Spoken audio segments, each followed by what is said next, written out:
त्यस कारणले गर्दाखेरि एलिजाबेथ फ्राङ्कलिनले ती कामहरू गरिरहनु भएको थियो। अनि ती कुराकानीहरू हुँदै हुँदै गर्दाखेरि चाहिँ एकपटक हाम्रो पास्टर रबर्ट कार्तर गुरुबा र राजेन्द्र रोङोङ उहाँहरू चाहिँ यो रक्सौल सीमाबाट सन् 1950 मा चाहिँ उहाँहरू नेपाल प्रवेश गर्नुभयो, आफै नेपाल प्रवेश गर्नुभयो र तत्कालीन एकमात्र बाटो चाहिँ काठमाडौँ आउने बाटो चाहिँ भीमफेदीको बाटो थियो। अनि भीमफेदीसम्म आउनुभयो, त्यतिखेर भर्खरै बाटो बन्दै थियो, त्यहाँसम्म आउनुभयो। त्यस पछाडि उहाँहरू फर्केर जानुभयो। अनि त्यस पछाडि फेरि यो मिसेस फ्राङ्कलिनले 1954 मा पनि उहाँहरूलाई नेपाल जानको निम्ति एकदमै आग्रह गर्नुभयो, हामी नेपाल जानुपर्छ भनेर भन्नुभयो। अनि धेरै उत्साह दिनुभयो, धेरै कुराहरू बताउनु भयो। अनि मिसनको लागि एउटा टिमको तयारी पनि उहाँले गर्नुभयो। अनि त्यतिकैमा चाहिँ परमेश्वर हाम्रो गुरुबाको हृदयमा बोल्नुभयो र उहाँले विशेष गरिकन यूहन्ना 10 अध्यायको 16 पद उहाँलाई प्रभुले देखाउनु भयो। त्यो म तपाईहरुको निम्ति पढ्न चाहन्छु। यूहन्ना 10 अध्यायको 16 पद प्रभुले उहाँलाई देखाउनु भयो। अनि त्यो पद अनुसार चाहिँ उहाँले नेपालमा जानको निम्ति, प्रभुको सेवा गर्नको निम्ति बोलावट पाउनु भयो। 16 पदले के भन्छ भने, मेरा अरू भेडा छन् जो यस गोठका होइनन्, तिनीहरूलाई पनि मैले ल्याउनु परेको छ र तिनीहरूले मेरो स्वर सुन्नेछन् र तिनीहरू एउटै बगाल हुनेछन् र एउटै गोठालो हुनेछ। आमेन।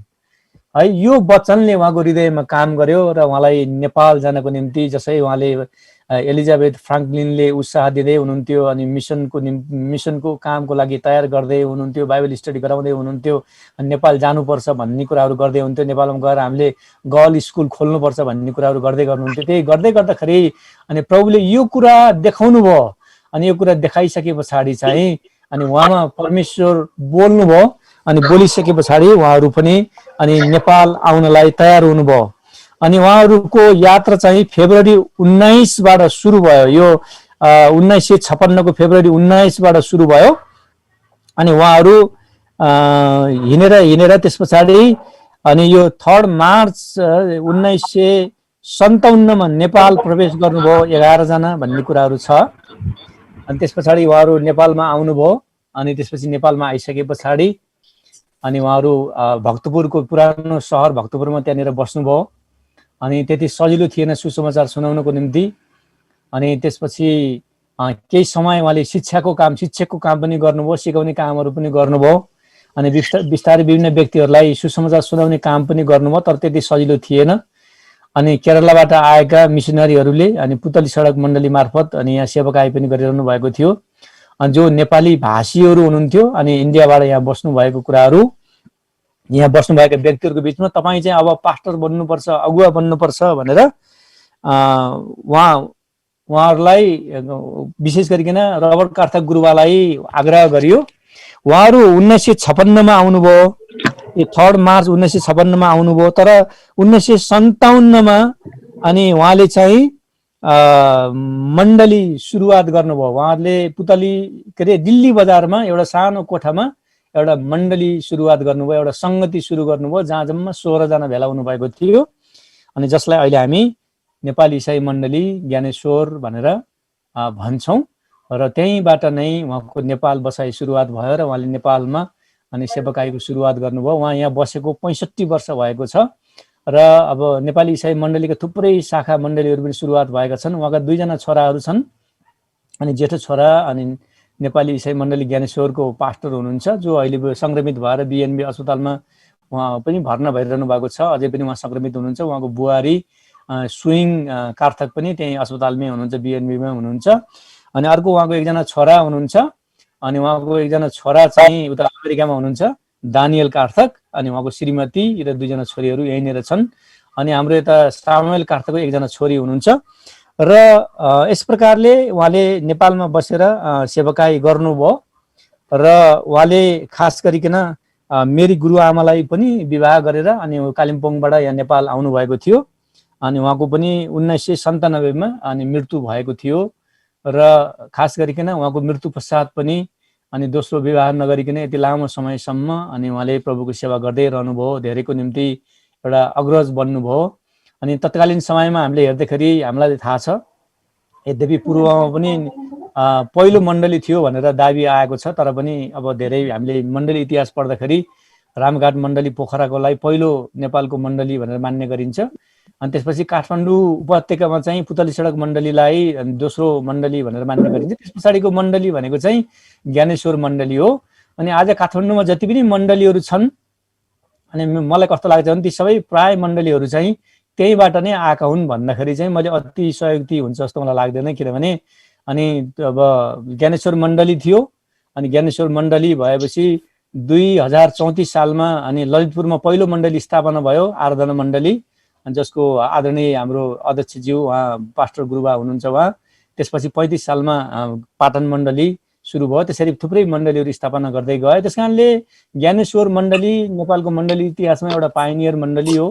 हाम्रो गुरुबा चाहिँ सबैको एउटा आदरणीय गुरुबा हो, सबैको अभिभावक पनि हो, अनि जसलाई आज हामीले गुमाउनु पर्दाखेरि हामी सबैजना एकदमै मर्माहत भएका छौँ र एकदमै दुःख पनि लागेको छ। अघि भर्खरै मैले उहाँको फ्युनरल सर्भिस हेर्दै थिएँ, अनि उहाँले हजारौँजनालाई विदाई गर्नुभयो। मण्डलीमा ठुल्ठुला कार्यक्रमहरू भए, तर आज बिएनबी अस्पतालको सानो त्यो सब राख्ने त्यो कोठाको बाहिरपट्टि त्यहाँ सानो फ्युनरल सर्भिस गरिएको थियो। अघि भर्खरै मैले लाइभ हेरेको थिएँ र उहाँ आज हाम्रो बिचमा हुनुहुन्न, तर पनि प्रभुको घरमा जानुभएको छ। अनि परमेश्वरलाई महिमा भएको होस्। अनि विशेष गरिकन हाम्रो पास्टर सामेल कार्थक दाजुको निम्ति र उहाँको श्रीमती सुइङ कार्थकको निम्ति विशेष प्रार्थना गरौँ। उहाँहरू अझै पनि अस्पतालमा हुनुहुन्छ र उहाँहरू अझै पनि कोरोना मुक्त हुनुभएको छैन, र उहाँहरूको निम्ति उहाँहरूको चङ्गाइको निम्ति प्रार्थना गरौँ। सायद मैले भन्नुपर्ने कुरा यति नै होला, धेरै कुरा छन् इतिहास पढ्यो भने, तर कुरा म यति नै राख्न चाहन्छु। हुन्छ, हस्, धन्यवाद।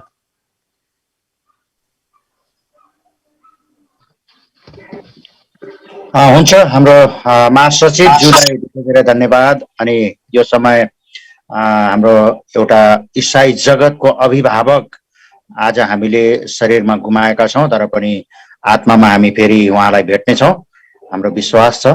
अब यो समय म आदरणीय रेभरेन्ड जोसेफ ज्यूलाई दिँदैछु। उहाँ धरान इमानुएल कृपा मण्डलीको गुरुबा हुनुहुन्छ र अहिले वर्तमान एनसिएफएन केन्द्रीय समितिको कोषाध्यक्ष र साथसाथै सहसचिव हुनुहुन्छ। वचनको भाग, आजको सान्त्वनाको वचन उहाँले ल्याउँदै हुनुहुन्छ। हामी उहाँलाई स्वागत गर्नेछौँ। परमेश्वरलाई धन्यवाद होस्। र आज हामी शोकको घडीमा छौँ, अनि यो बेला हामी यस्तो समयमा छौँ, अनि जुन समयमा हामीले हाम्रो आफ्नो एउटा इसाई जगतको एउटा अभिभावक यस धरतीबाट हामीले विदाई गरेका छौँ। अर्थात् हामी हाम्रो अभिभावकलाई हामीले गुमाएका छौँ। अनि यो बेलामा आज एनसिएफ नेपाल र हाम्रो एनसिएस नेपाल हामी दुवै मिलेर आज हामीले यो शोक सभा सान्त्वना प्रार्थनाको आयोजना गरेका छौँ। अनि लगभग 250 जना हामी सहभागी छौँ। अनि मेरो विचारमा सहभागीहरू यो बेला बढ्दै नै जानेछ, किनकि एक यस्तो व्यक्तित्व जो सधैँ प्रभुको कामको निम्ति सदैव आफ्नो जीवनलाई निष्कलङ्क रूपमा आफ्नो जीवनलाई प्रभुको महिमाको काममा उहाँले समर्पित गर्नुभयो। एउटा यस्तो युग पुरुष जसले नेपाली इसाई जगतमा एउटा यस्तो इक्जाम्पल पदचाप छोड्नु भएको छ, जो हाम्रो पुस्ताको निम्ति एउटा उदाहरणीय, हाम्रो पुस्ताको निम्ति एउटा उत्साहपूर्ण कार्यहरू उहाँले छोडेर जानुभएको छ। र त्यो पदचाप त्यो पद उहाँले त्यो मार्ग देखाउनु भएको छ र आज हामी उहाँको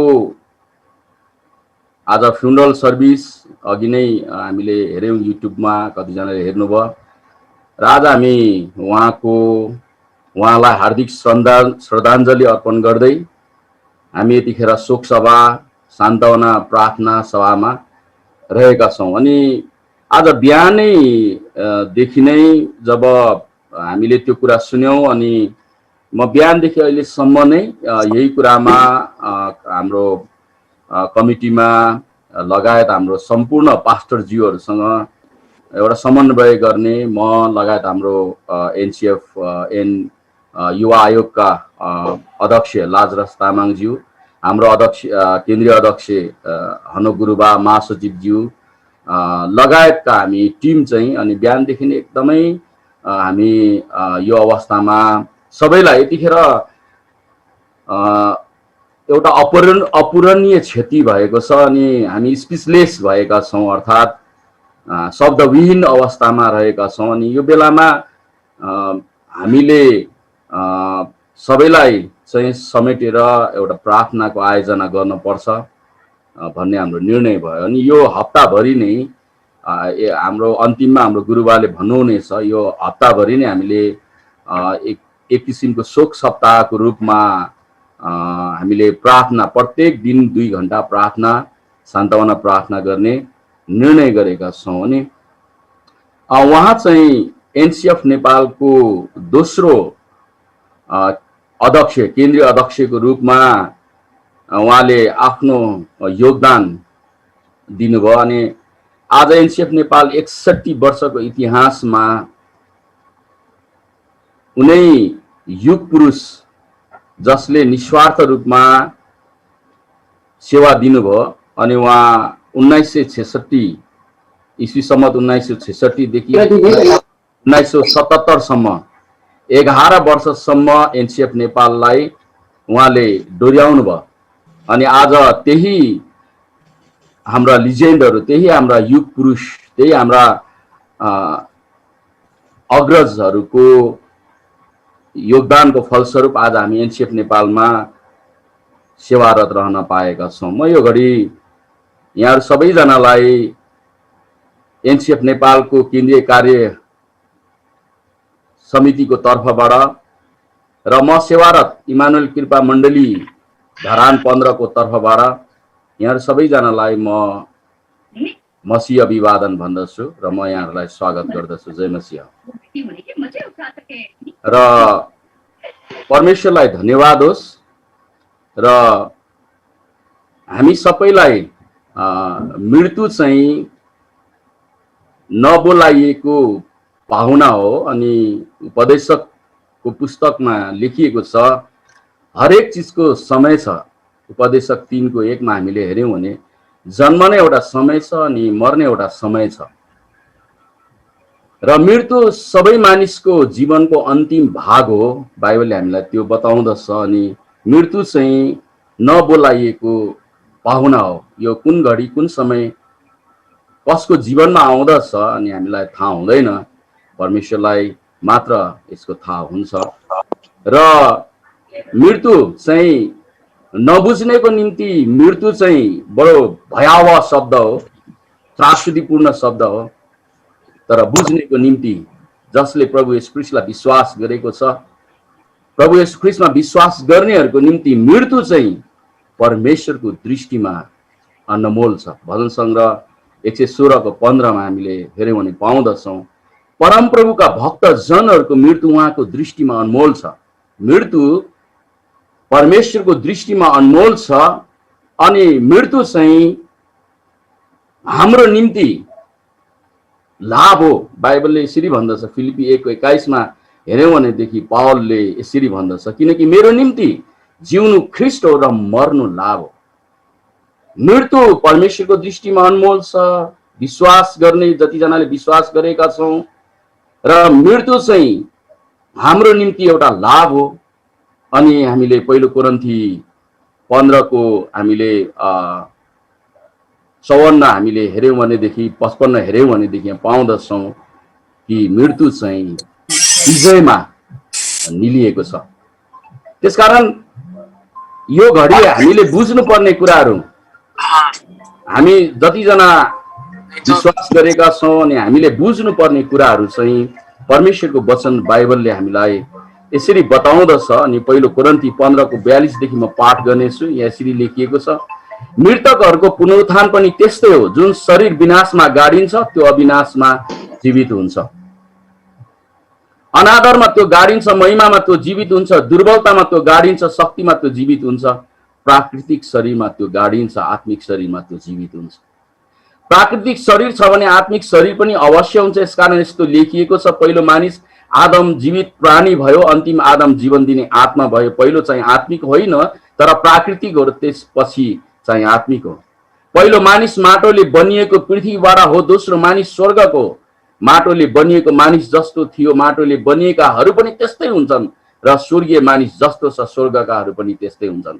जसरी हामीले माटोको मानिसको रूप धारण गरेका छौँ त्यसरी नै स्वर्गको मानिसको रूप धारण गर्नेछौँ। अब भाइयो म तिमीलाई यो भन्दछु, मासु र रगत स्वर्गको राज्यको हकदार हुन सक्दैन, न त विनाश अविनाशको हकदार हुन सक्छ। हेर म तिमीलाई एउटा रहस्य भन्दछु, हामी सबै सुत्दैनौँ तर हामी सबैको परिवर्तन हुनेछ।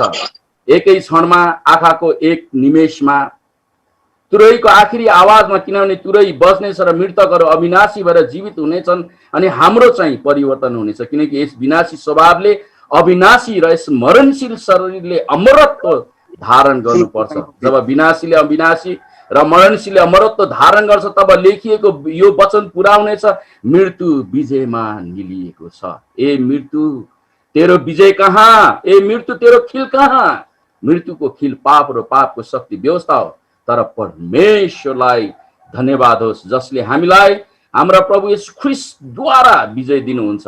यसकारण मेरा प्रिय भाइयो स्थिर र अटल रहो, प्रभुको काममा सधैँ बढ्दै जाओ, किनकि तिमीहरू जान्दछौ कि प्रभुमा तिमीहरूको परिश्रम व्यर्थमा हुँदैन। आमेन। यहाँनिर हामीले परमेश्वरको वचन हेरेका छौँ। परमेश्वरको वचनले हामीलाई निश्चयता दिदछ। परमेश्वरको वचनले हामीलाई स्पष्टसँगले बताएको छ कि विनाशी अविनाशीमा रूपान्तरण हुनको निम्ति, परिवर्तन हुनको निम्ति चाहिँ साँच्चै नै मृत्युले हामीलाई विनाशीबाट अविनाशीमा परिणत गराउँदछ। कतिचोटि हामी शरीरमा छौँ अनि संसारमा छौँ, हाम्रा बीचबाट हाम्रा आदरणीय मानिसहरू, हाम्रा प्रिय मानिसहरू हाम्रो बीचबाट उहाँहरू आफ्नो आत्मिक दौडलाई समापन गरेर अर्थात् मृत्युवरण गर्दाखेरि हामीलाई एकदमै हृदयमा एकदम मर्माहत हुँदछ। जसरी हामी यतिखेर हामी सबैजना नेपालको मात्र नभएर विदेशमा हुने नेपाली भाषीहरू लगायत उहाँलाई, हाम्रा अग्रज स्वर्गीय पास्टर रबर्ट गुरुबालाई जान्ने सबै साथीहरू यतिखेर एकदमै शोकाकुल अवस्थामा हुनुहुन्छ। हामी नेपाली साहित्य जगत यतिखेर हाम्रो अभिभावक गुमाएको हामीले महसुस गरेका छौँ। हामी शरीरमा छौँ अनि संसारमा छौँ, हामीसँग भावना छ, हामीसँग हृदय छ र त्यसमा भावनामा ठेस लाग्नु स्वाभाविक कुरा हो। तर परमेश्वरको वचनले साथसाथ हामीलाई यो सान्त्वना दिदछ। यहाँनिर हामीले हेर्यौँ भने विनाशी अविनाशी रूपमा धारण गर्छ। अनि यो रहस्यको कुरा चाहिँ केवल प्रभु येशू ख्रीष्टमा विश्वास गर्ने व्यक्तिहरूले मात्र यो रहस्यको कुरा चाहिँ जानेका छन्। तपाईँ र मैले बुझेका छौँ। त्यसकारण तपाईँ र म अरू जस्तो परमेश्वरको वचन हामीले थिस्सलुनीकीको पुस्तकमा हामीले हेर्यौँ भने यहाँ पाउँदछौँ कि तर भाइयो सुति गएकाहरूका विषयमा तिमीहरू अजान बस्छ भन्ने हामी इच्छा गर्दैनौँ र तिमीहरूले आशा नहुने मानिसहरू जस्तो शोक गर्न नपरोस्, किनकि हामीले जान्दछौँ कि विनाशी चाहिँ अविनाशी रूपमा रूपान्तरण हुँदछ अनि हामीले अनन्त जीवन प्राप्त गरेका छौँ अनि हाम्रो गुरुबालाई हामी फेरि बादलमा हामी भेट्ने छौँ।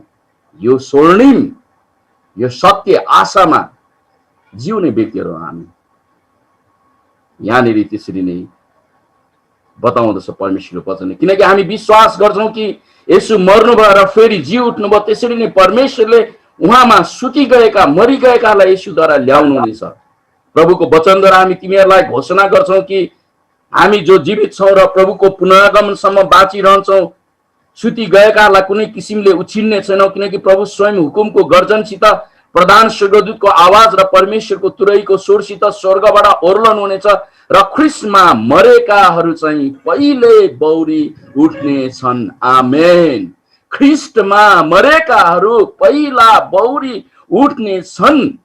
परमेश्वरको वचनले हामीलाई यो निश्चयता दिँदछ प्रियहरू, तब हामी बाँचिरहेका र छोडिएकाहरू प्रभुलाई आकाशमा भेट्न तिनीहरूका साथसाथै बादलमा उठाइ लगिनेछौँ। यसरी हामी सधैँ प्रभुसँग रहनेछौँ, सधैँ प्रभुसँग रहनेछौँ। यो वचनले हामीलाई सान्त्वना दिन्छ। यो वचनले हामीलाई शोकलाई शक्तिमा परिणत गर्नको निम्ति परमेश्वरको वचनले हामीलाई त्यो सामर्थ्यता दिँदछ। परमेश्वरको वचनले हामीलाई शोकलाई शक्तिमा परिणत गर्नको निम्ति यो वचनले हामीलाई सामर्थ्य प्रदान गर्दछ प्रियहरू। अनि यहाँनिर 18 यसकारण एकले अर्कोलाई वचनहरूले सान्त्वना देऊ। परमेश्वरको वचनले नै तपाईँ र मेरो जीवनमा सान्त्वना दिँदछ। परमेश्वरको वचन नै एउटा शक्तिशाली औषधि हो, जसले तपाईँ र मेरो चोट लागेको, पीडा भएको हृदयलाई मरमपट्टि गर्दछ। अनि हामी यो निश्चिन्त छौँ। प्रभुको वचनले हामीलाई निश्चिन्त बनाउँदछ कि ख्रिस्टमा मरेकाहरू चाहिँ पहिला बौरी उठ्नेछन्।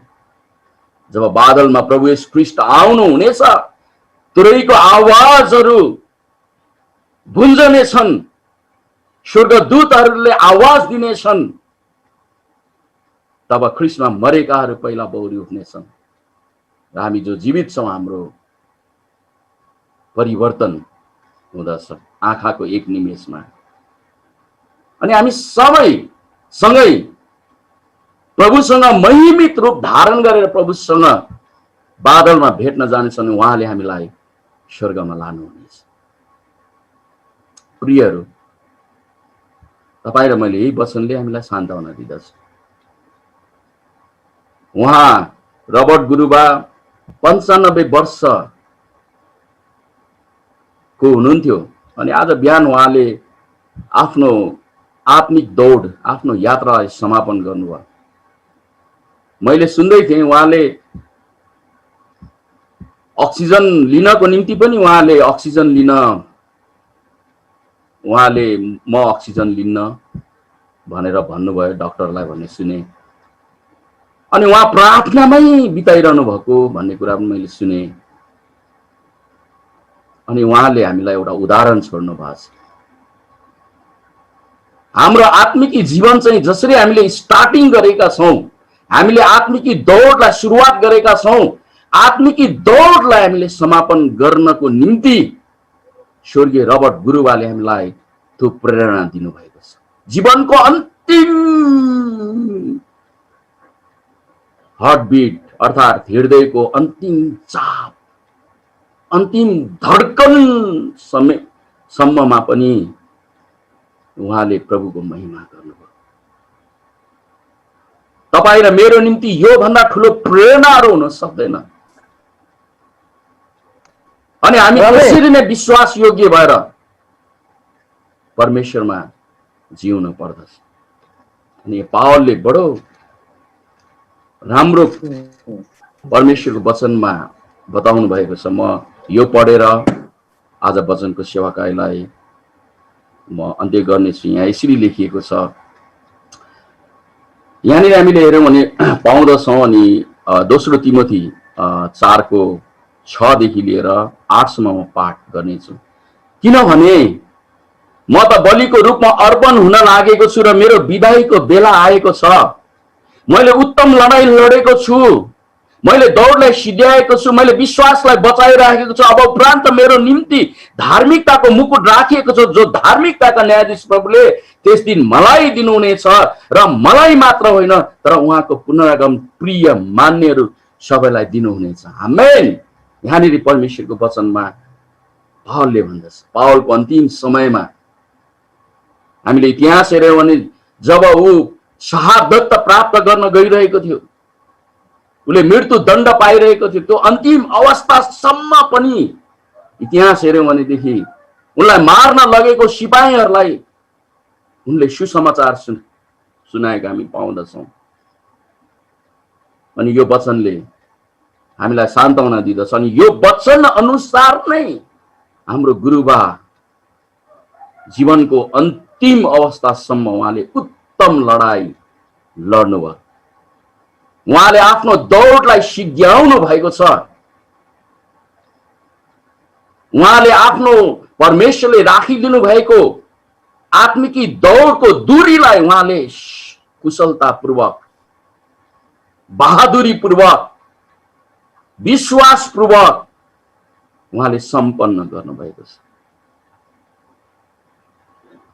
अनि उहाँले विश्वासलाई बचाइराख्न भएन, तर विश्वासको उदाहरण हाम्रो पुस्ता र आउने पुस्तालाई पनि उहाँले छोडेर जानुभएको छ प्रियहरू। अनि यहाँनिर परमेश्वरको वचनले भन्दछ, अब उपरान्त मेरो निम्ति धार्मिकताको मुकुट राखिएको छ, जो धार्मिकताको न्यायाधीश प्रभुले त्यस दिन मलाई दिनुहुनेछ, र मलाई मात्र होइन तर उहाँको पुनरागमन प्रिय मानेहरू सबैलाई दिनुहुनेछ। हामीलाई धार्मिकताको मुकुट हाम्रो निम्ति राखिदिनु भएको छ। अनि त्यो धार्मिकताको मुकुटको योग्य जीवन हाम्रो आदरणीय स्वर्गीय रबर्ट गुरुबाले जिउनु भयो। अनि त्यो धार्मिकताको मुकुट प्रभुले उहाँलाई पहिराउनु हुनेछ। उहाँलाई मात्र होइन, हामी विश्वासको उत्तम लडन त लड्ने हामी सबैलाई धार्मिकताको मुकुट राखिएको छ। यसबाट हामीले उत्साह लिनुपर्छ, यसबाट हामीले सिक्नु पर्दछ। रबर्ट गुरुबाको डल्लै जीवन एउटा ईश्वर शास्त्र जस्तै, एउटा चाहिँ ईश्वर शास्त्र हामी कलेजमा पढ्न जान्छौँ, उहाँको डल्लै जीवन एउटा गवाहयुक्त जीवन छ जो हामीले पढ्न सक्छौँ, जो हामीले शिक्षा लिन सक्छौँ। जुन जीवन उहाँले छोडेर जानुभएको छ, जुन कार्यहरूको उत्तम अनुपम उदाहरण छोडेर जानुभएको छ, त्यो उदाहरणलाई हामीले हाम्रो जीवनमा, हाम्रो सेवाकाईमा, नेपाली इसाई जगतमा त्यो कुरालाई हामीले प्रयोग गर्दै आगामी दिनहरूमा उहाँले छोड्नु भएको उहाँका कति अपुरा मान्छेको जीवनमा सबै कुरा सोचेको कुराहरू कम्प्लिट नहुन सक्छ। उहाँले अझै सेवाकाई गर्ने कुराहरू हामीलाई बताउनुहुन्थ्यो। उहाँले उत्साहपूर्ण वचनहरू तपाईले याद गर्नुहुन्छ, उहाँ थाक्नुहुन्न त युट्युबमा उहाँले वचन हामीलाई दिनुहुन्थ्यो, सिकाउनुहुन्थ्यो। अब बाँकी रहेका काम उहाँले तपाईँ र मेरो जेनेरेसनमा छोडेर जानुभएको छ। प्रिय तपाईँ र मेरो पुस्तालाई उहाँले त्यो उत्तरदायित्व अभिभारा, उहाँको यात्रा समापन सँगसँगै, त्यो यात्रा समापन सँगसँगै त्यो उत्तरदायित्व तपाईँ र मेरो काँधमा छोडेर जानुभएको छ। अनि त्यो जिम्मा तपाईँ र मैले विश्वासपूर्वक, इमानदारीपूर्वक,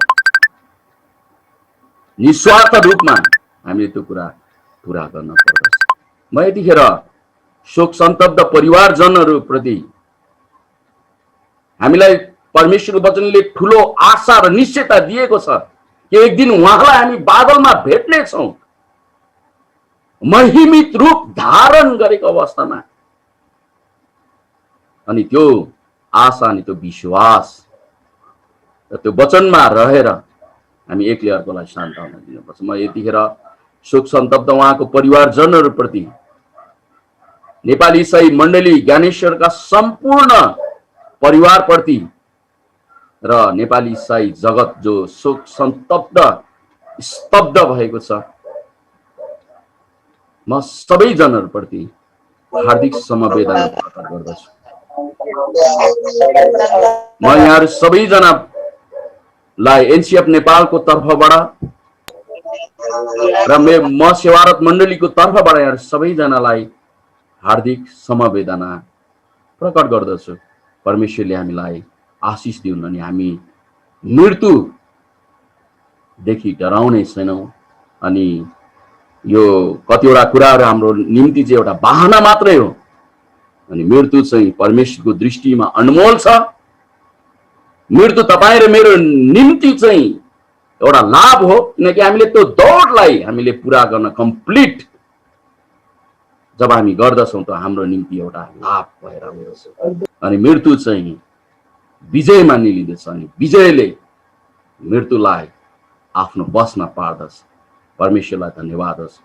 र यही वचनद्वारा तपाईँहरू सबैलाई म सान्त्वनाको घोषणा गर्दछु र हामीलाई परमेश्वरको वचनले सान्त्वना दिँदछ। आउनुहोस् हामी प्रार्थना गर्नेछौँ। यहोवा परमेश्वर, हामी तपाईँलाई धन्यवाद भन्दछौँ। तपाईँको वचनमा लेखिएको छ कि तपाईँको भक्त जनहरूको मृत्यु तपाईँको दृष्टिमा अनमोल छ, कुनै मूल्य छैन। तपाईँको दृष्टिमा अनमोल छ हाम्रो मृत्यु। प्रभु तपाईँलाई धन्यवाद। तपाईँको दास र रबर्ट गुरुवालाई 95 वर्ष तपाईँले यस धरतीमा दिनुभयो। आज बिहानी तपाईँले आफ्नो काखमा तपाईँले उठाइ लानु भएको छ। जीवन दिने तपाईँ नै हुनुहुन्छ। तपाईँलाई नै धन्यवाद। तपाईँकै नाउँको महिमा होस्। तपाईँको वचनमा हामीलाई निश्चयता दिएको छ। तपाईँको वचनले हामीलाई बताएको छ एक दिन जब प्रभु तपाईँ बादलमा आउनु हुनेछ, मरेकाहरू पहिला बौरी उठ्नेछन्। हामी बाँचिरहेकाहरूको परिवर्तन हुनेछ आँखाको एक निमेषमा। अनि हामी सँगसँगै प्रभु तपाईँलाई भेट्न बादलमा महिमित रूप धारण गरेर जानेछ।